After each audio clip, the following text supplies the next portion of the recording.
Ayan na. Malapot na siya mga lods.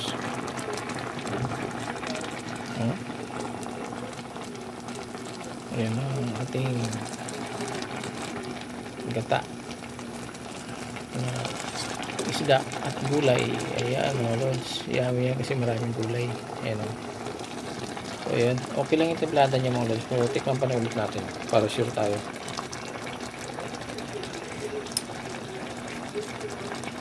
Wow. Yummy talaga mga lods. Yun na talaga yan. So ayan mga lods. Thank you very much. Thank you for watching mga lods.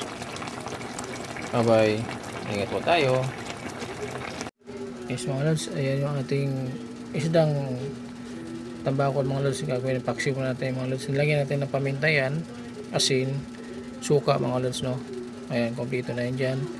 At siyempre lagyan natin yung mga lods. Bawang. Ayan kanyang bawang. Ayan. Bawang at sibuyas. Ayan. Ang kanyang sibuyas. Ayan. Tapos lagyan na rin natin mga lods yung kamatis niya. Ayan.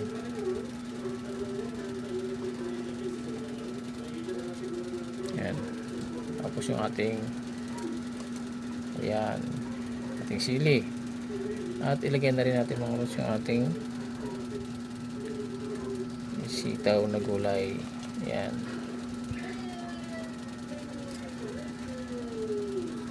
Ayan.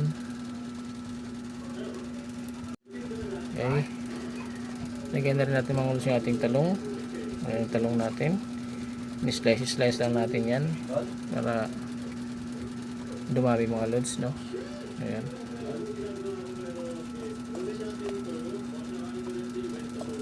Ayan.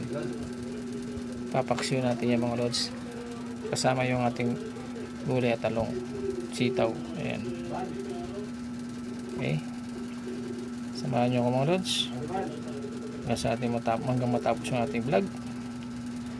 Ayan. Magluluto naman tayo ng ulam para sa ating tanghalian. Ito ang ating lulutuin mga lods. Okay. Salang na natin. So ayan na mga lods. Luto na yung ating paksyo mga lods no? Ayan na. Ngayon ilalagay naman natin mga lods yung ating gata. Ayan. Para sabay na siya mga lods. Pagluto ng gulay natin ay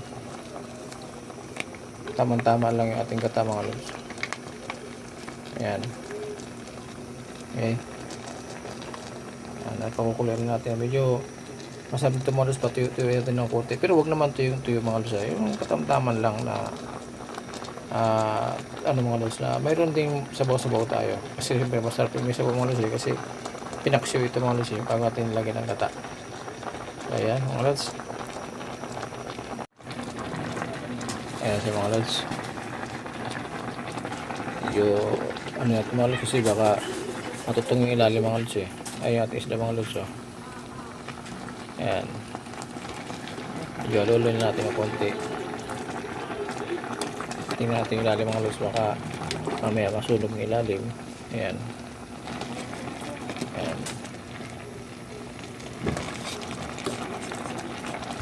Ayan ito mga lods. Sigurado ito.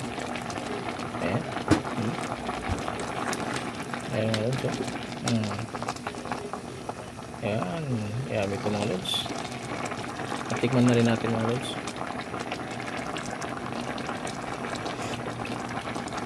Wow, sarap. Sakto lang yung templada natin mga lods. Ayan. Lutuin ulit natin.